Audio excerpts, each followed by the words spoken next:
Sunday, the 12th day of the new year. We're currently battling a 15 to 20 mile an hour headwind heading north. Sometime throughout the day and into the night, the wind's supposed to kick up to the 40 mile an hour range. Last few days out here in the desert southwest has been pretty brutal as usual as far as the winds go. We had a good 2 days of 20 to 40 mile an hour plus winds, sand, absolutely gross. That's pretty typical throughout the winter, especially in January. That tap definitely needed a good rinsing after being caked in sand over the last week. I'm not sure it's going to do any good for us though, but I hate having a dirty trailer or dirty vehicle when I head out. I am hoping that about 3 hours north here that the winds will subside a little bit. I think they'll be around the 15 to 20 mile an hour range or under, hopefully. I'll tell you what, the downside to having a trailer is heading into a headwind, especially 20 plus miles an hour. I mean, fuel mileage is suffering majorly. I have my foot buried 3/4 into the throttle, holding the truck at about 60 miles an hour. Typically at about 55, 60 miles an hour, I'll see about 12 miles to the gallon on average on flattish ground, low altitude. So far, we're only at 10. That's usually what I get around 72 miles an hour. It'll probably be around 9, 8 miles to the gallon by the time we get to our destination if this headwind continues. And for that reason, boys and girls, that's why we don't lift our trucks and put big dumb tires on them, because it also takes a lot out of your power and fuel mileage. Oh well, but it looks cool, and when I go off-road, it is needed. See if you can hear how brutal this wind is rushing over to the truck right now.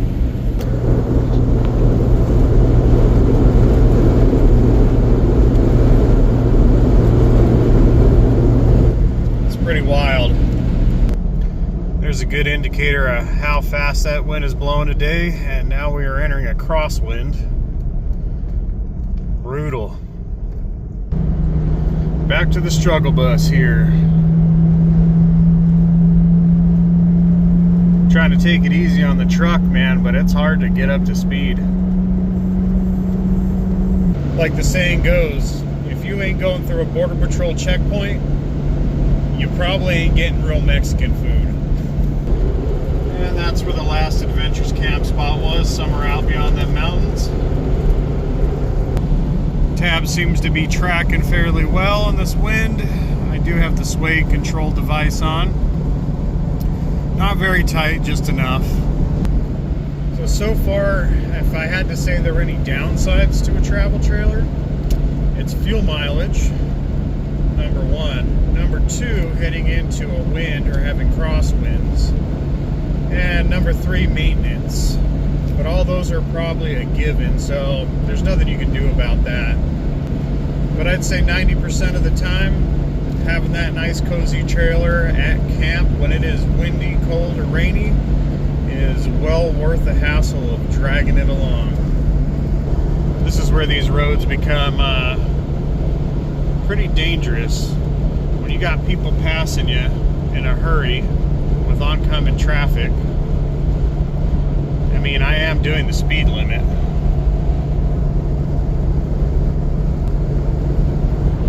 Seems like everybody's in a big hurry these days. I don't get it. So I came up with this kind of theory. I call it the trailer effect. And ever since I started towing a travel trailer, I've really noticed this. No matter doing the speed limit or not, maybe slightly over, people will tailgate, pass, cut out in front of you everywhere. Without the trailer, it's not as noticeable, even doing the similar speeds. I really don't get it. I mean, I have people that pass me just hauling the mail, and then they just slow down in front of me. It's very strange. Once again, we're coming into Quartzsite, Arizona, and it is peak season out here, and it is packed.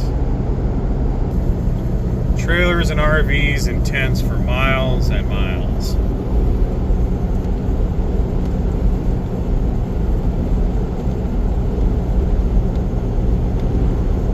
Other than really cheap camping, I don't really see the draw to being out here, but I know a lot of people like it.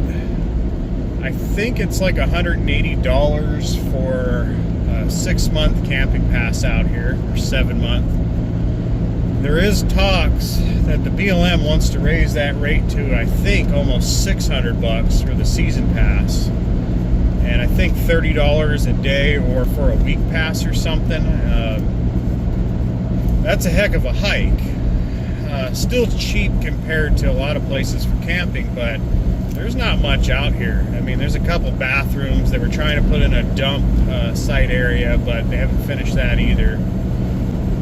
But yeah, that's one heck of a hike. And I think the reason is the whole camping craze has gotten so huge, especially the nomadic life, that this place is, I mean, gone absolutely insane with how many people show up here. I do think it is slightly starting to calm down though, so we'll see what happens by next year and what they come up with.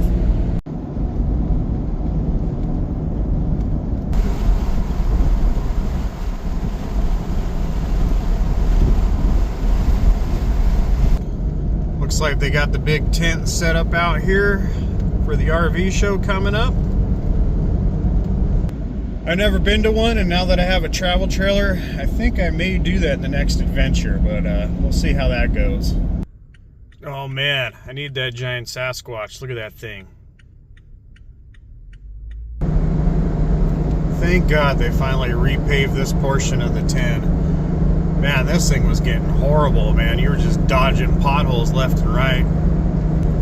But how's that for gas mileage, hauling uphill at 72? 7.2 miles to the gallon. It'll get a little better once we get off the main highway here. Alright, right now we're heading slightly northeast. It seems like the winds died off substantially, so that's good. I think we have a freeze warning for tonight. I am loaded with water, but I think we'll be alright.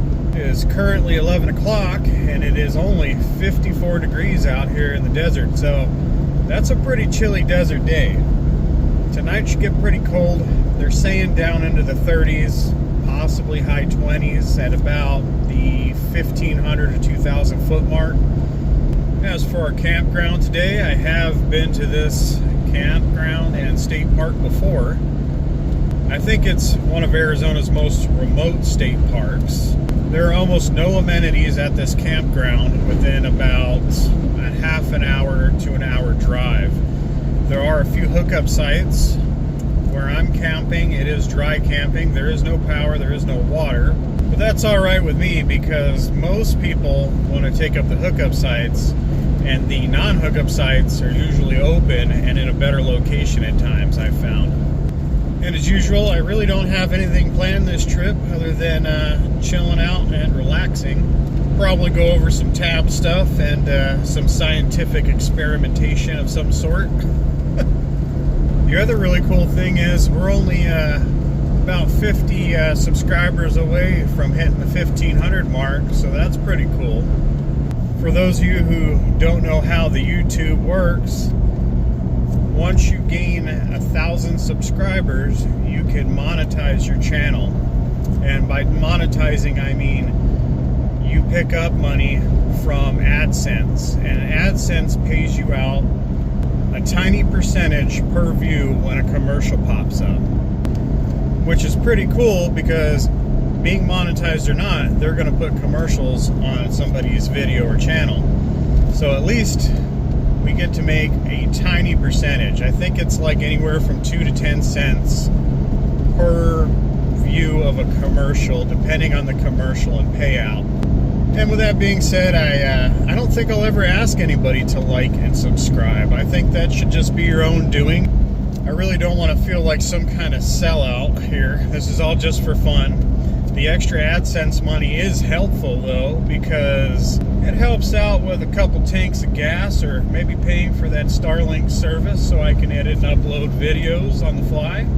And if I ever happen to review any products, or maybe one day somebody will send me some cool free stuff to test, I will only be reviewing it because I myself think the product works and is great and the company is good.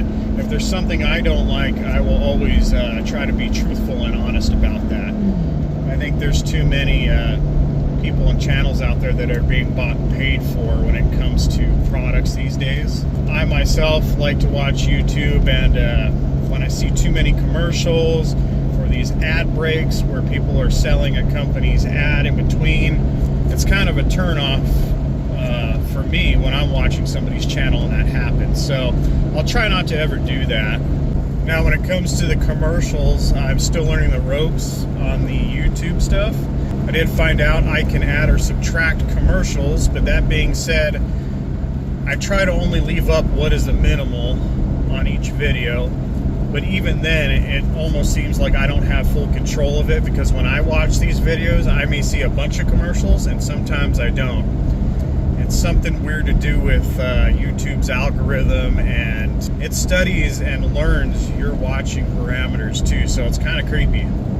So if you see a lot of annoying commercials, I'm sorry. I'm trying to keep it to the minimal of like 2 to 4. Sometimes extra stuff pops up. Now, many of the YouTube channels I watch, I like to watch smaller channels most of the time, or the small guys that have gotten bigger that still pretty much stay the same. So I'd like some feedback on here. Do you think I need to add in music on these videos? I've also been thinking about buying a drone for many years, but when it comes to using it for monetary reasons, you have to get a 107 kind of pilot's license for a drone, and that takes some time. So I don't know if the hassle outweighs a couple seconds of aerial shots per video or something, plus lugging more stuff along.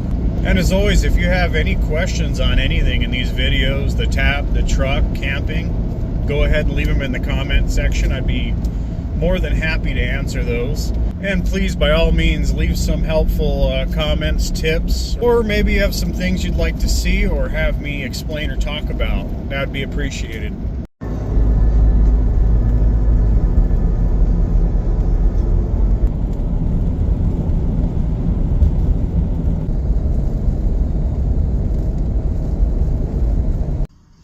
And that's how you know you're in wild burro country. Piles of burro crap everywhere. Lots of wild burros up in these parts. Not to be confused with burritos. A burro, for those that don't know, is kind of a wild donkey or mule.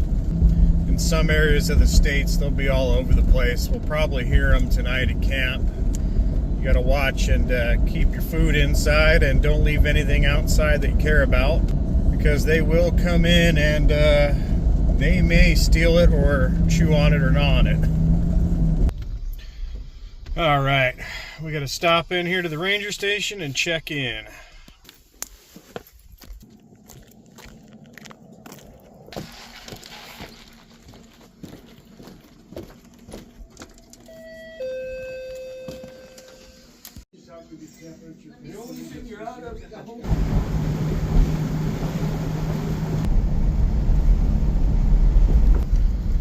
Lots of open campsites out here.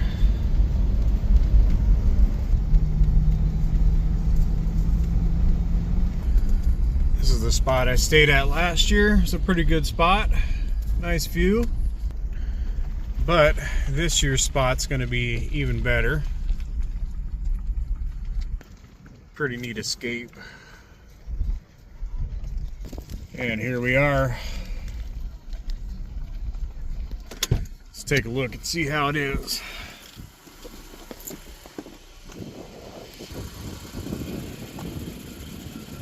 Pretty cool. Not very big though. But you get this whole lakefront property. Not bad at all. That'll work. I kind of wanted this spot out here on its own, since everything going that way is completely open and you don't have any neighbors, but I think that was taken one of the nights I was going to be here. But either way, that's going to work out pretty good. All right, we got everything set up. Now it's time to make some super easy lunch. Read calendars, chicken, and mac bowl. I got the generator fired up right now. Little 2200i Honda. All right, let's see how this thing does here.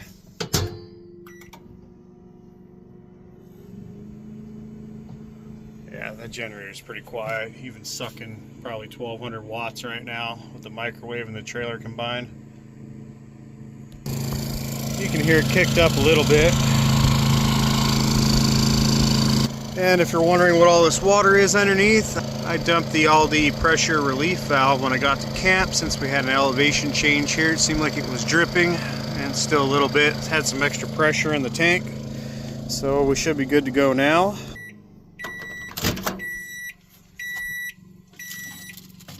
All right, let's see how this looks. Probably not as good as the picture. Nope. But it's good enough for something to eat on the fly. I know some people opt to not have a microwave for extra storage space, but I'll tell you what, every once in a while, I really do like having that thing along.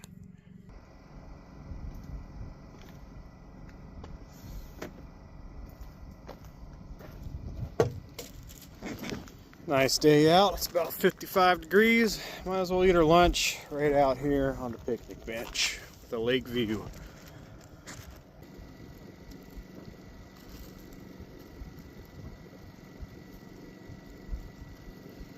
Just tastes like microwave chicken nuggets and some really bad mac and cheese.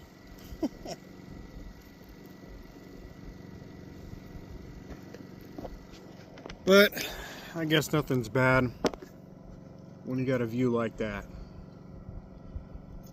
Well, I came in here and laid down after lunch to relax and ended up falling asleep for about an hour or so. But the wind's definitely kicking up here now. That might kill my dinner plans.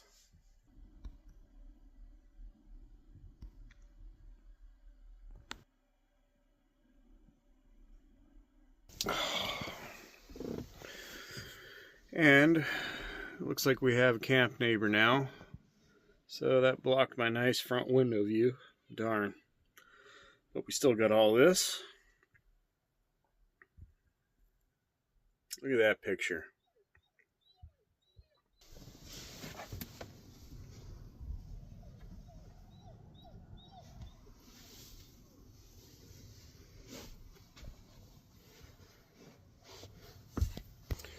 Alright, it's time to see if we can get some dinner going.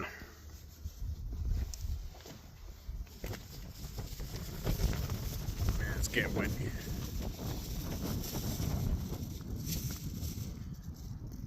I think we can make this happen. I angled the truck just right to block the wind coming in, so we're going to cook out on the tailgate for this one. And since it's a little too windy to barbecue right now and start a fire, we're just going to eat some of this P.F. Chang's orange chicken today.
That is why that GSI stove is also pretty awesome. The wind guards allow you to put your pan handles out on the sides instead. It doesn't block the wind as well, but for getting your handles out of the way for your pans and stuff, it makes it a whole lot easier.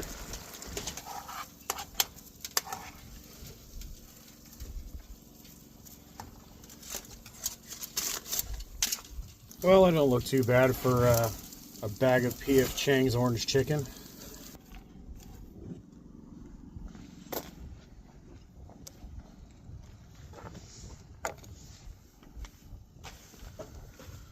You know it's cold for this Arizona boy when I got a beanie on and a thick jacket and the sun's still out. Man, that wind is cutting through me.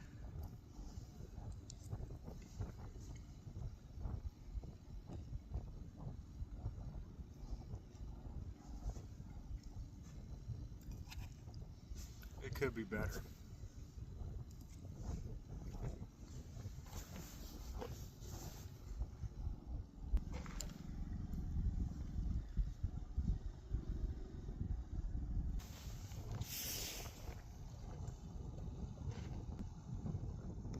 Got some people camping way out there.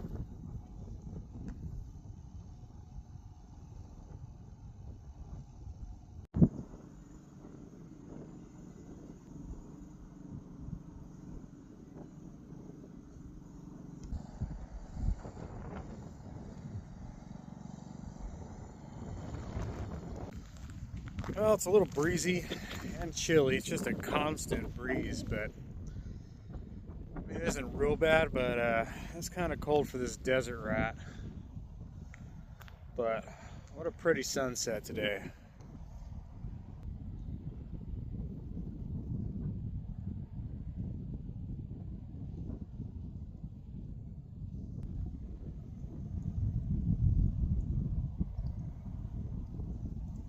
Getting that creepy wind sound. Pretty nice campground overall. It's pretty well spread out.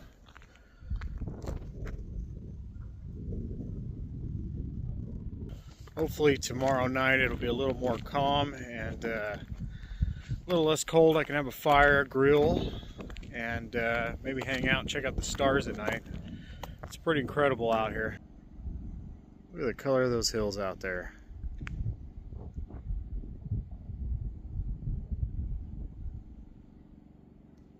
It's definitely going to be a full moon tonight.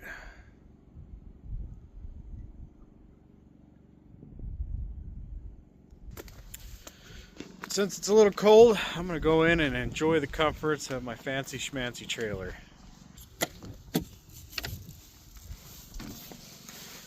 Nice, warm, heated trailer. That view in the morning is going to look absolutely amazing, I guarantee it.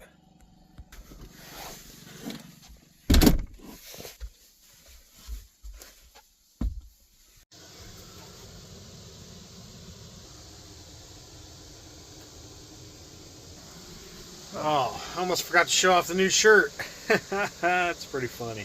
Mountain Dude. I'm telling you, even though this trailer is tiny, the views you get out of it and how open it feels is awesome. Especially in a spot like this. You can just kick back in your own bed and you get a full panoramic view like that. Well, those winds were howling pretty good for a little while. It's 8 o'clock now.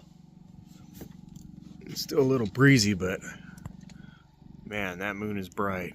Wow. I mean, you can practically see out here in the dark. That is crazy, man.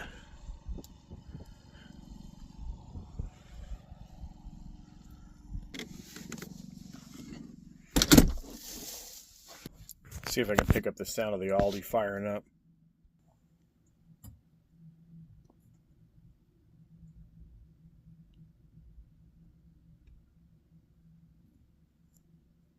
I don't know if you guys can hear that, but it is pretty quiet.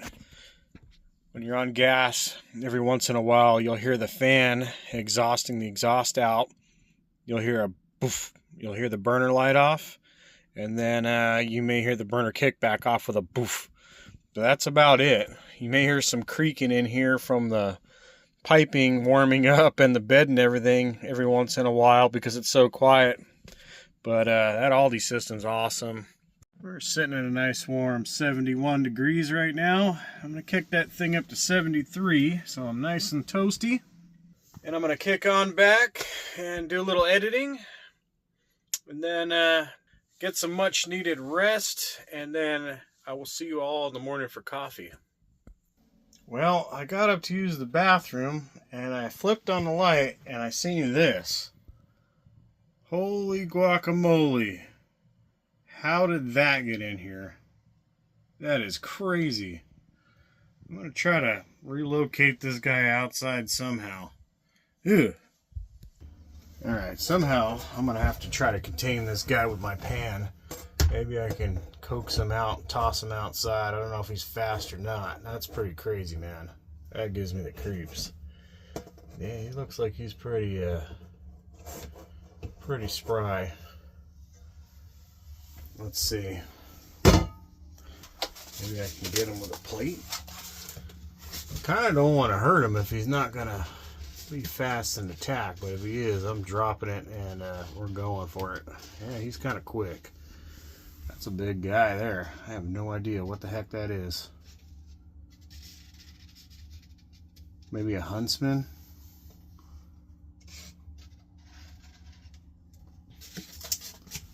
That is crazy, dude. Alright, he gets on the plate, I'm tossing him right out the door. Come on. Ah. Alright, let's see if we can scoop him up.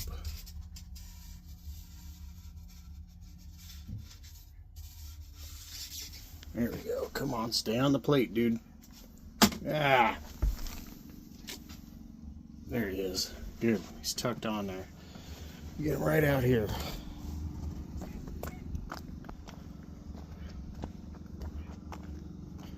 Put him out here in the bush. There he goes. Man, that was creepy. I have no idea how the heck that thing got in here. That was pretty crazy. That has to be the biggest spider I've seen in a long time other than an actual tarantula. Tarantulas don't bother me because they don't move that quick. That thing looked like he was going to move pretty quick, but he got kind of scared, hung onto the plate, which was good, and I put him back outside. But the question is, how the heck did that thing get in here? I mean, the only way he could have got in was when this screen door was open earlier somehow, or maybe up through the roof vent. I mean, that's crazy, man. I don't know if he got in here when this trailer was sitting at home or not, but I'm going to go lift up all the cushions and everything just to make sure, because that is kind of creepy. Okay, bed check. I tore everything apart. I didn't see anything. Not even a speck of dust, so I think we're okay. But I'm definitely on high alert now. It's going to be tough going back to sleep. As much as I'm outdoors, there are a few things that still creep me out, man. And spiders in general don't bother me too much until they, pop up and surprise you or come walking across you when you're sleeping or something, especially something that big. Whew. All right. See you guys in the morning, if I make it through the night.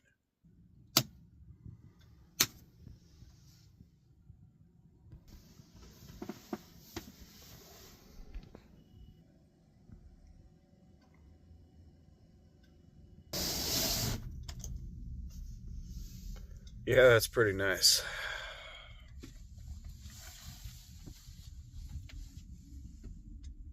Let's check out this side.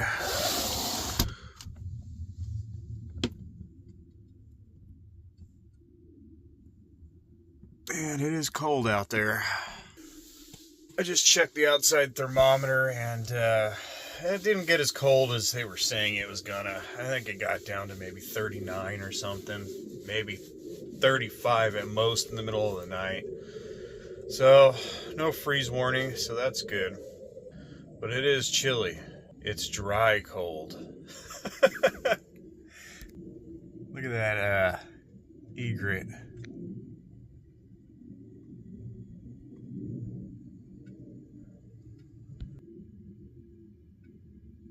Looks like another one. It could be a duck.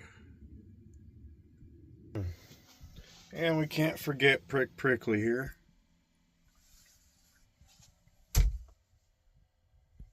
But it is time to make the coffee. Almost forgot to vent the window, but you can see I did get a little bit of moisture buildup in here last night, but that's not too bad at all.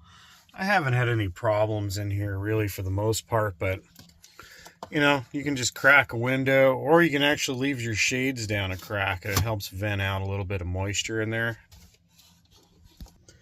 And it's cold out, so we're doing coffee in here this morning.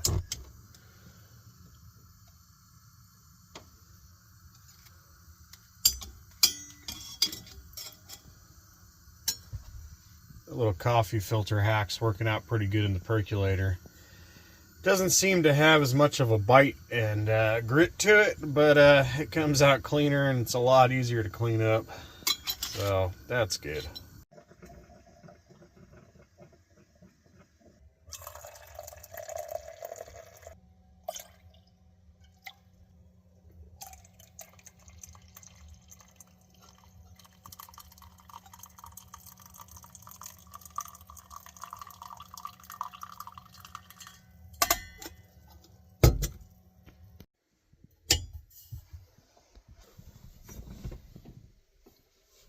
It's really nice having this cozy coffee lounge breakfast nook in the morning. Nice panoramic view.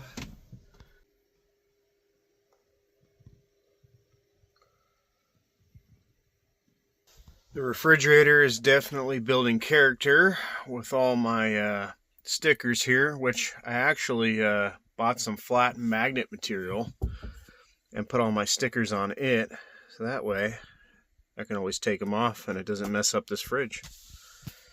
Well, I almost forgot. I need to set up the solar panel early today since I'm facing the wrong direction for sun. Oh man, it's brisk.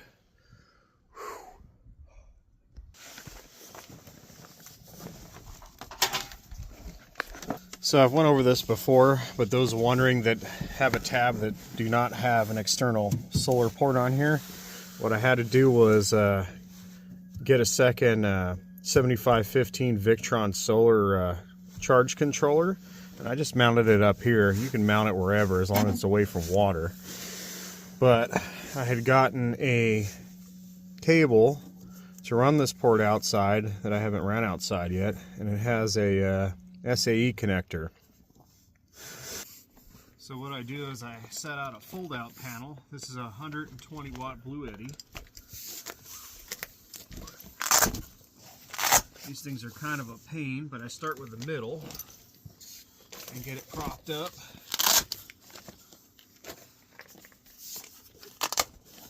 And you want to pay attention to your shadow on your solar panel. Make sure it's directly behind it, and that's how you get the best light alignment.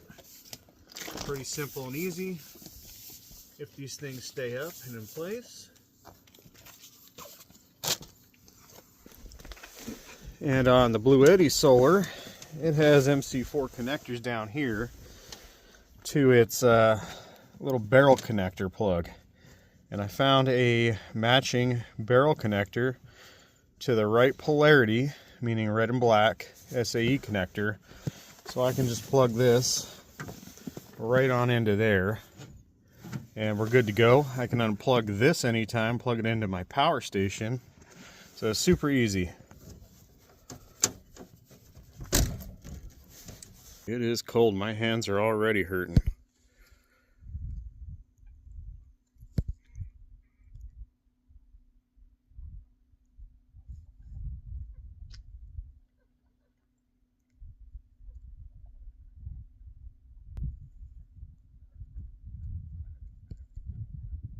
Here are a bunch of ducks out there.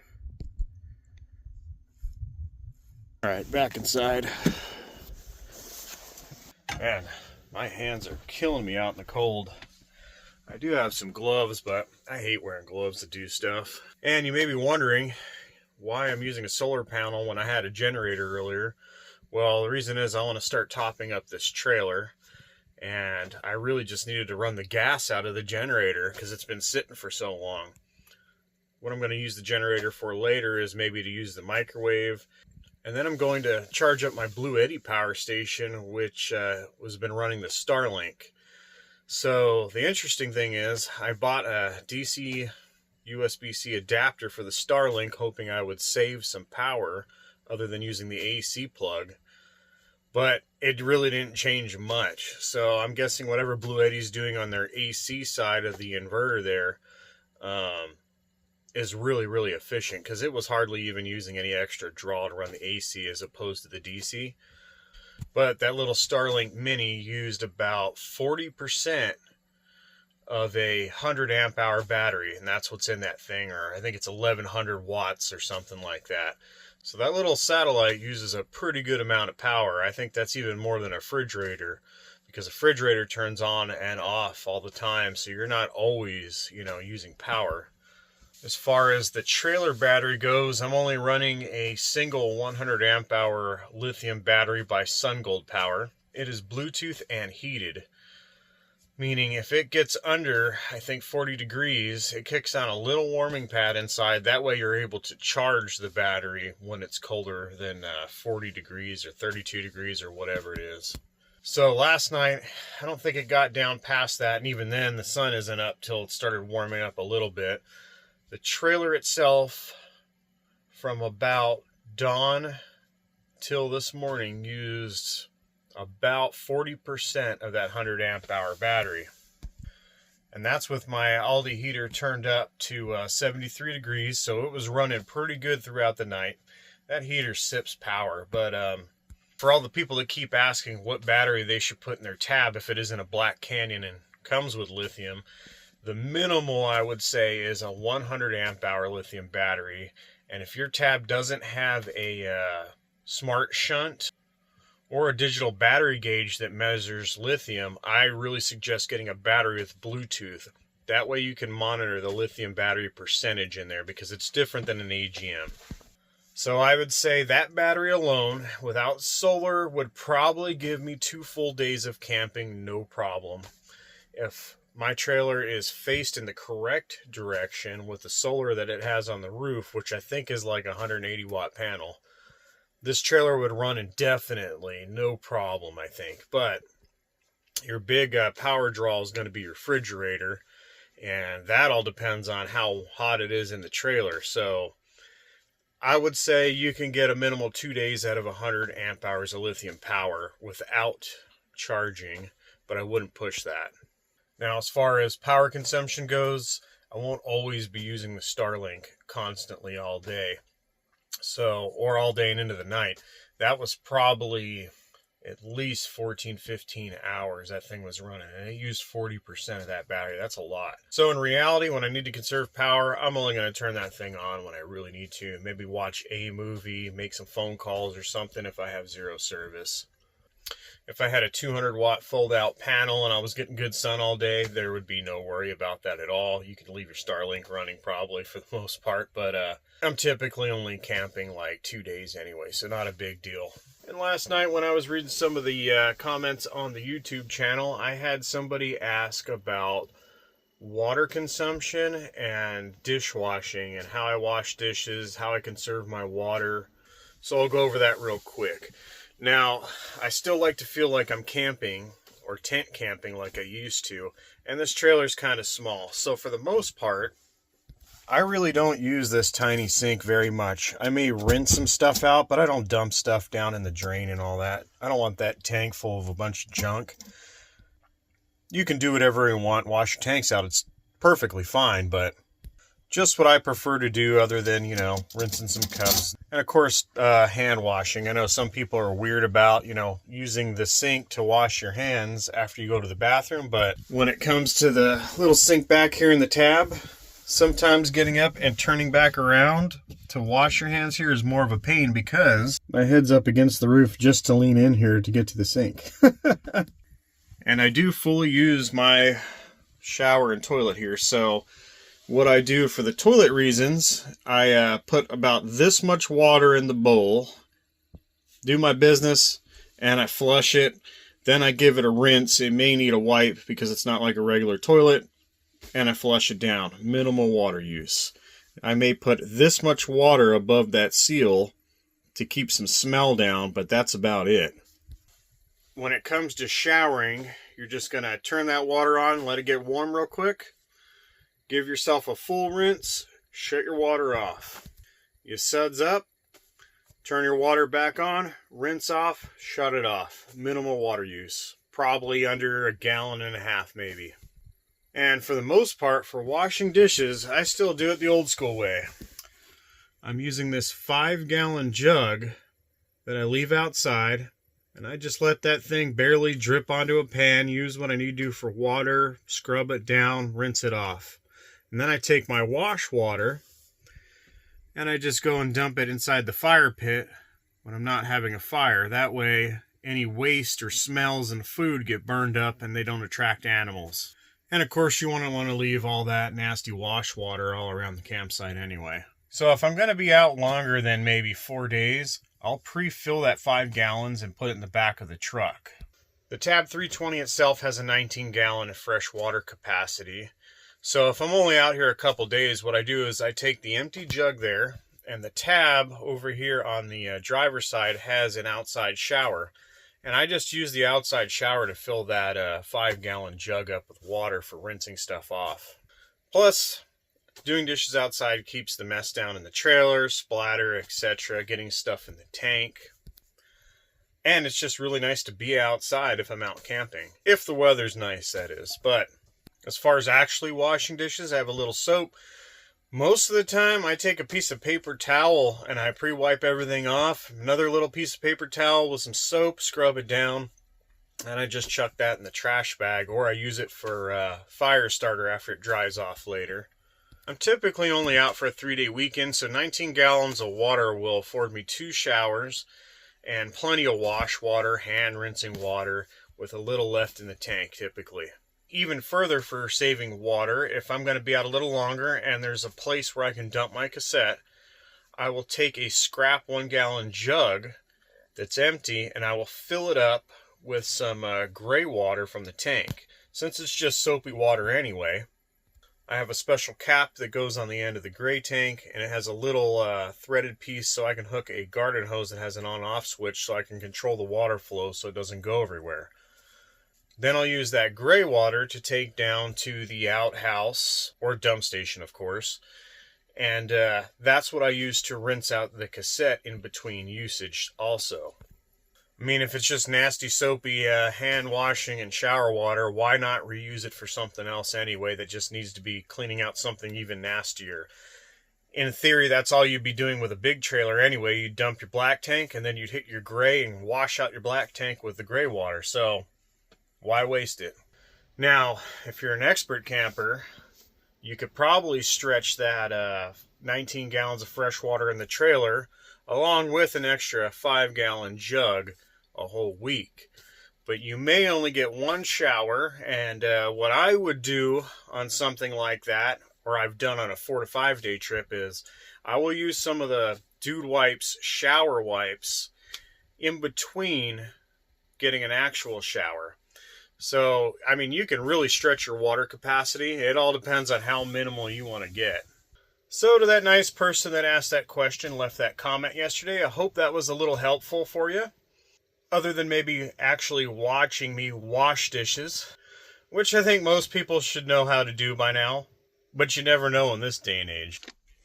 And for today's gourmet breakfast, I'm going to take one of these andouille sausages here, break it down, throw in some bacon, eggs, pepper jack cheese,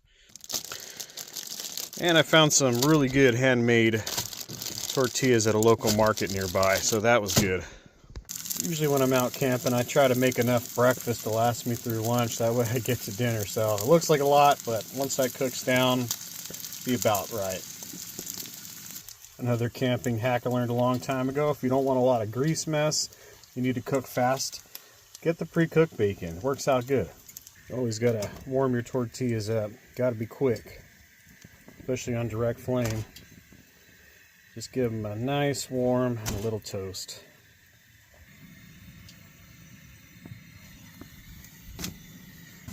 Now to fry up an egg in the shape of that taco. Alright, now we're going to slide this egg in our breakfast taco. Let it melt that pepper jack cheese in there. I'm gonna add a little of this Mexico Lindo, would kick it up. Stuff's pretty good. And fold it on up and let that steam that cheese up.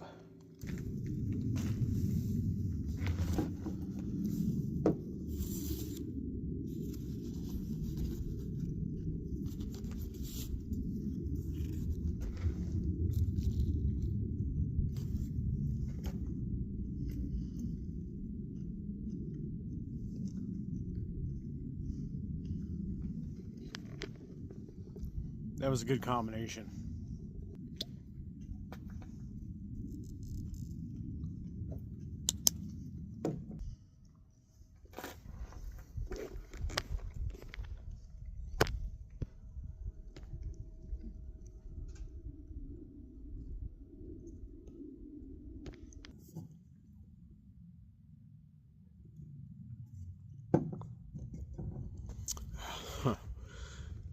That reminds me, I had a lady comment on here an episode or two back, and she said, "You eat like an Arizonan." And she's totally right. Us Arizonans that are from the border region, we eat a little different. We have a weird blend of Mexican and American and all kinds of stuff going on, but it's good. What's up, dude?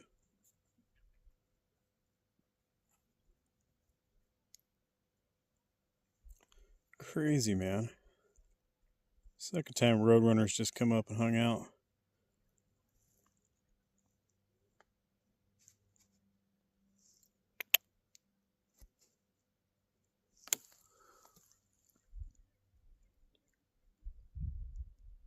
This guy's looking for food. Look at this guy warming up.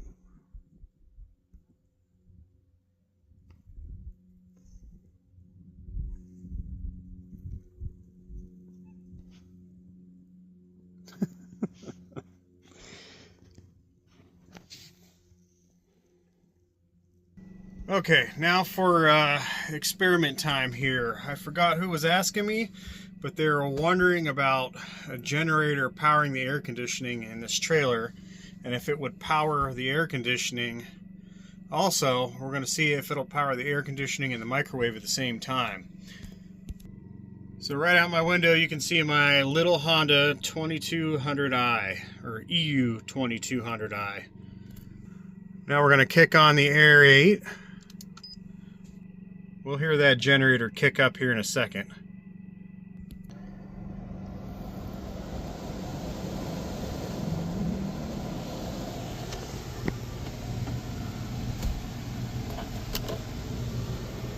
See if you can hear that generator kicking up. A little higher RPM.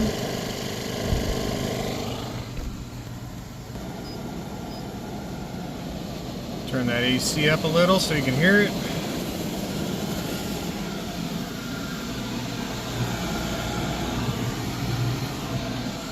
And our AC is up and running, no problem. Now we're going to try to run the microwave combined with the air conditioner. I think that's going to come out to about 2200 watts. So let's see.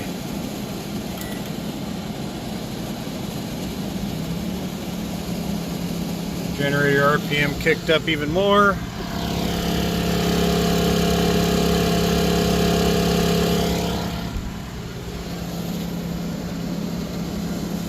And we are microwaving with our AC running. So now we know that the microwave and the air conditioning with the refrigerator are all going to work in conjunction with a Honda EU 2200i. And to whoever asked that question, I hope that helps you out making a decision on what generator to buy. Now, this is all up to you, but what you will need to add is a neutral ground bonding plug. I think that's what this is called. It's a specific plug. You can find them on Amazon, and what you do is you plug that into the next port on your plug or inverter. Same goes with a power station, and what that does is it tricks the system into thinking it's physically grounded. That way you don't pop a breaker. So far it's working pretty well. So if you have problems popping a breaker or something in that trailer, or one of these machines doesn't see an actual physical ground connection, you may need to get one of these neutral bonding plugs. So since I'm trying to run my generator out of gas because it's been sitting for a long time, I rarely need it or use it. And I've already shown you how to do this multiple ways, but I'll go over it one more time. There are many ways to charge your battery in this trailer or for your power station or anything else. So right now, the trailer is charging off of the separate suitcase portable panel. It's also getting some sunlight off of that main solar panel.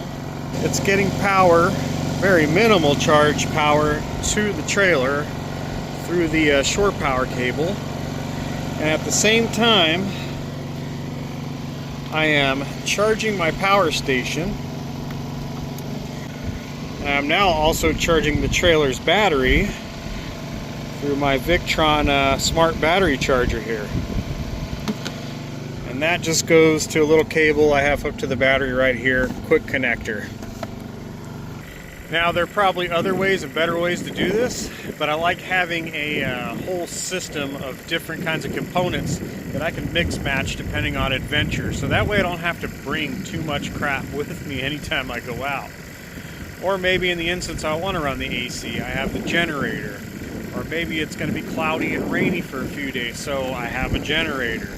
But maybe I'm only going to be out a few extra days, or I just need some extra power, so I have the Bluetti solar generator power pack. And this Bluetti AC 180 and above seem to be the sweet spot for doing this kind of stuff. They can take in a fast charge. They put out a good amount of wattage, up to 1800 watts. This will actually run the AC in that trailer. Maybe for an hour, but you could do it. Or run your microwave for a few minutes. Here and there if you need to. There is a new version of this. I don't know what the model number is, but it's in the same kind of compact size, and it even has a little more capacity and power to it now. But if you are going lithium and your trailer is not equipped to charge lithium, I highly recommend getting a charger like this. That'll make sure your batteries are charged up to the 14, I think this is only going to 14.2 volts. You can change that parameters, but you need to get these batteries up to a certain percentage. The battery management system, or BMS, little computer board in these lithium batteries has a certain point that has to come up to in charge, so it starts balancing your battery cells. Now, there are different kinds of lithium battery. For a lithium iron phosphate like that, now they're saying go ahead, charge this thing up to 14.4, 14.6, whatever the manufacturer recommends. Bring that charge up, use your battery, keep bringing it back up. It seems to be working out very well for that. I've had that battery now about a year and 2 months, and it's still going strong. If I get 3 years out of that battery for 350 bucks, that was well worth it. But in reality, you should be getting close to 8 to 10 years or more out of that thing. Now I could fast charge this battery a lot quicker by getting a higher amperage charger, but I kind of like this one for its all-around purposes, being that you can charge all kinds of batteries with this. If the battery in my truck seems low for some reason, I can set this to charge the Optima battery in the truck, or the lead acid too, off of this power station if I need be. Eventually I may up this to 200 amp hours of lithium. I didn't want to put the battery inside because I like my storage space in there, but this compartment's pretty cramped, as you can see. Without this case here, if I make a separate case in some of these newer lithium batteries, I may be able to fit in 2 small 100s or 1 single 200 in here, no problem. I'm just waiting for the technology to get a little better and the batteries to shrink down a little more and have a higher capacity before I decide to upgrade.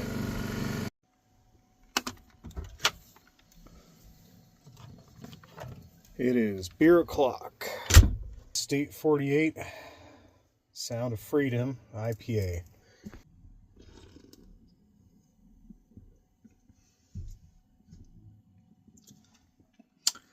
Not bad. That's pretty good. But before we have too many of these, we're going to get to cooking dinner. And it also reminded me that somebody had asked me what I do for food storage. When it comes to food storage, I have a couple ways to do this. Since we have the trailer, the number one most obvious way to store food is in the little isotherm refrigerator. My next method, or first method that I've been using the last 4 years for food or drink storage, I keep one of these little fridge freezers back here in the truck. I've had this about 4 years. It's been doing pretty good. I plug this in the truck for power, and when the truck isn't running, I hook it in the power station. That keeps everything cold and refrigerated. When it comes to any dry goods, you know, I'll stack some bread up here or something, or tortillas or chips, and anything else stays in the truck and in the cab. For instance, I just have extra bottles of water stashed in this nook because space is a premium with a Tacoma. I even removed the lower back seat to get a little more room. The other thing I use is one of these totes. This is more of my chuck box than anything, but I keep all my spices, equipment, and anything I may need right in here. Most of the time I always keep a plethora of some kind of dehydrated food like Mountain House in here. Maybe some dried potatoes and all that kind of junk. But that's about it as far as food storage goes. I do like to make sure that I have a nice airtight sealed container. That way if there is any smells or anything, it kind of contains it a little bit better and may keep the animals out of it. And when it comes to the tab, say I have any chips or anything else, I found these little pockets up here. Work out pretty good to stash a few snacks. But I mean, really, all in all, that's it. I don't pack a whole bunch usually. I mean, it's only a 3-day weekend. I mean, if I'm on the road a week, I'll carry some extra stuff, but, you know, I'll usually hit something else and resupply. Other than food storage, the other issue, especially boondocking, is what do you do with trash? That's the question. So I'm going to show you real quick on that. When it comes to trash, the tab has its own little trash can. But I'll usually just use some grocery bags and hang them up. Hang them off the side of the truck to keep them away from larger critters, maybe birds and stuff. And at night, I'll usually take those bags, put them in a bigger trash bag so it doesn't leak and get all over the place, and I'll put it in the bed of the truck and close it all up. That way nothing gets into it. That's the only thing I could find to do, at least to keep the animals kind of at bay. I haven't had a problem yet in years, so it works out pretty good. Now, I had originally planned to barbecue this trip, but the winds are still moving at about 10 to 20 miles an hour, and of course they are moving right towards that pile of brush. So I'm not going to have a campfire this trip. I don't have to clean out that fire pit in a minute, but what I am going to have to do, and it sucks we don't have a campfire because I got these nice little kebabs or whatever they are that are bacon wrapped, but I'm just going to have to cook them up here in the pan. But I'm just going to throw them in some tortillas here and kind of make burritos out of them or something. So easy peasy. You got to do what you got to do. I just noticed that interesting fact. Canada. So I guess these Montreal steak bites here are seasoned up with real Montreal seasoning from Canada.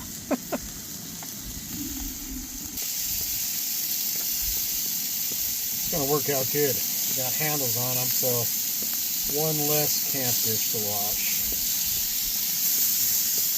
What I'm going to do is I'm going to take some tortillas and pull these things off of the skewers. I'm going to put in some queso dip on there. Then I'm going to roll them up, toast everything up, make taquitos out of them. Kind of.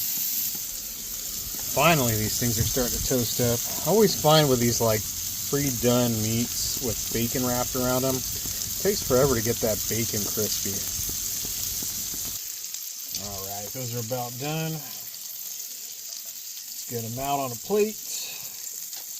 I think there's some other guy on YouTube that says that. Now, I'm going to clean that off. A little hot water.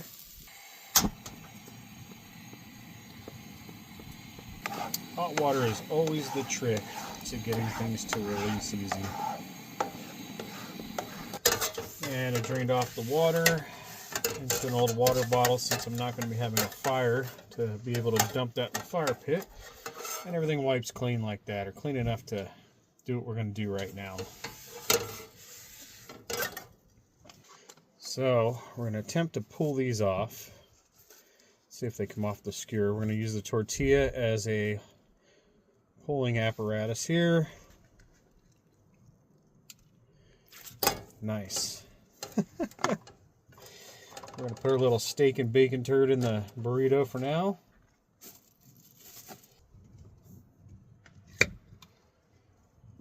And because I'm a minimalist, this was going to be my snack cheese, but we're going to use it for this. So I'm just going to put a little of that in there. Total junk food, I know it, but it's good and it's easy. We're going to do that to each one of these. And then I'm going to wrap them up really well, like a little burrito almost, just like that. I'm going to roll them up.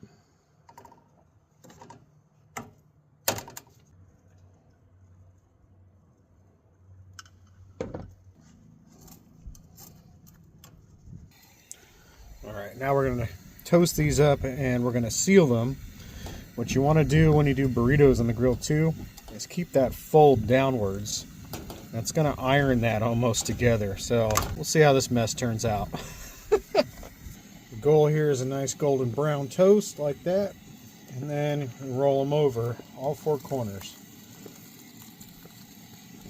Typically I'd like to just fry these or something, but that'll do for now since we're camping.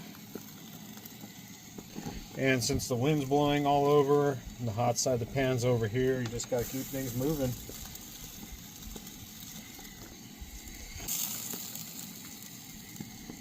I think these are going to be pretty messy, so we're going to let them cool down afterwards. You can see the cheese is starting to ooze out. We'll get one more rotate and we'll be good to go. I kind of wanted to do a little more of this trip, and I'm sorry it wasn't a little more exciting, but my knee started bothering me this morning getting out of that trailer, so I kind of wanted to go on a hike. I said, I better relax. On top of that, the wind started picking up again, and today was supposed to be a non-windy day, which is strange. Today is actually a little windier, getting windier than it was yesterday. I really wanted to barbecue and have a nice campfire and relax next to the lake, but that's too risky right now, especially with what's going on out there with fires.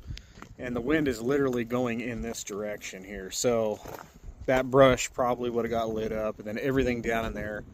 We are out in the desert most of the time, but you know, there's not a whole lot around here, and we don't want to burn that up. So we want to leave that there. So for safety reasons, I think that was a good call this trip, but not the most fun when it comes to adventuring around and stuff. There's also a town somewhere way out that way, and it's kind of like a resort in the middle of nowhere, off grid. I wanted to take the truck down there, but I just wasn't feeling it. Got a late start. I was talking to our pretty cool neighbors from Alaska here, so by the time that was all said and done, I didn't have much time to go take a little off-road journey down to that little retreat. But even though that wind's kicking up, it's still pretty out here, especially right now.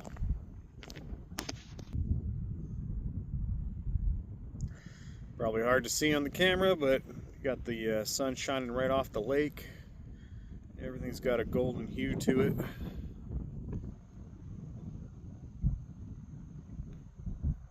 And also when it comes to these camping adventures, I mean, I like to enjoy myself and relax. I've done enough where I'm out here freezing and fighting the wind and eating sand burgers and all that kind of stuff. So I'm getting a little spoiled with this thing, and you know what? That's all right for a change. That's why I bought it. It's like being able to have a house wherever you want to have it. Look out your window and see all that. And because it's only 60 degrees and a little windy, we're going to take advantage of this lagoon table today and that beautiful view out the window. Alright, let's see how this cheesy beef bacon taquito mess came out.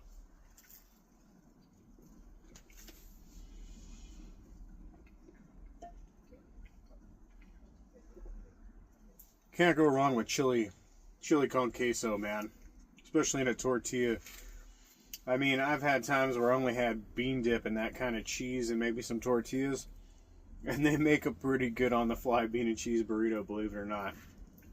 But that's actually really good. I'm surprised. Oh, yeah.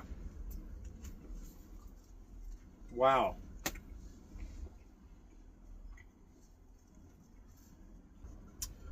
I know this isn't ideal. It's kind of junk food, but I've gone out on so many off-road trips and camped so much that I've gotten used to using up what I have left, and sometimes these weird creations come out really good. And that surprisingly came out a lot better than I thought. That is crazy.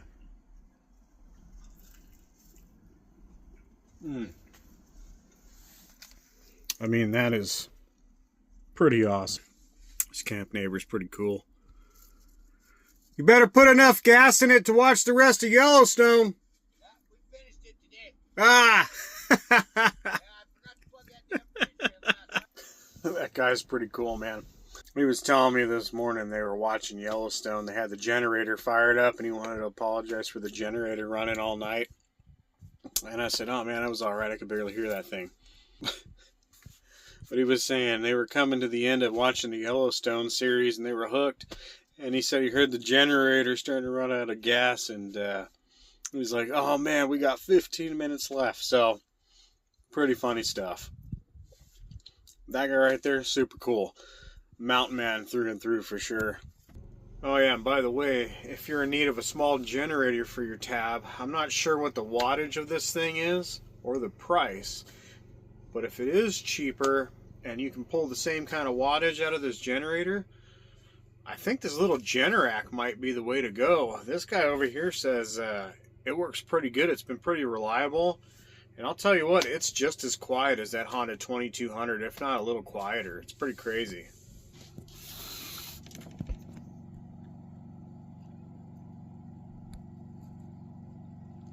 Yeah, I'm not sure what model it is, but I think it's pretty nice. As far as that Honda generator goes, you can probably hear it still running in the background. I've been doing everything I can to run out that last quarter tank of gas. I think I've ran it 3 hours yesterday, 3 hours today. It's still going. Crazy. But how's that for chilling out of the wind inside the tab for a view? I'm really liking this little trailer, especially today with the wind and the cold. Oh, the generator finally ran out. That's cool. Finally ran that thing out of gas. But we got a nice sunset view from this side here. Pretty awesome.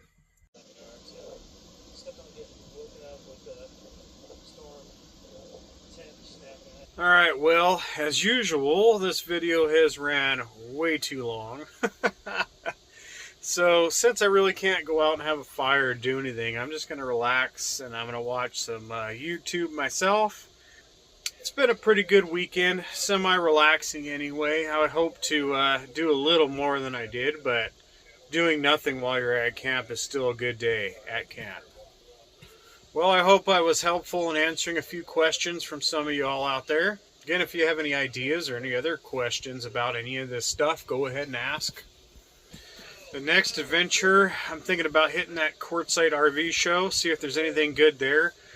Maybe do something a little different than the average RV show review. Most likely it's just going to be basically a big old flea market or something. Quartzsite itself is basically a giant flea market and rock and gem show throughout the winter anyway. So I'm not expecting too much, but who knows, maybe we'll come across something cool or some cool vendors or companies selling RV junk. In between that, I have to get a few things done, a dentist appointment and a couple of other serious things that have to be taken care of in between now and the next pretty epic adventure, I think. I actually got into another state park, but not in this state.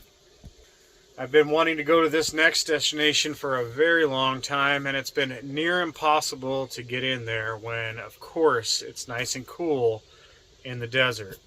It's going to be a long haul, but I think it's going to be worth the trip. In fact, I'm still in disbelief that I was able to book a spot at this campground a month out. This place is so popular. I mean, I'm in astonishment that I even got a spot at this point. So crazy.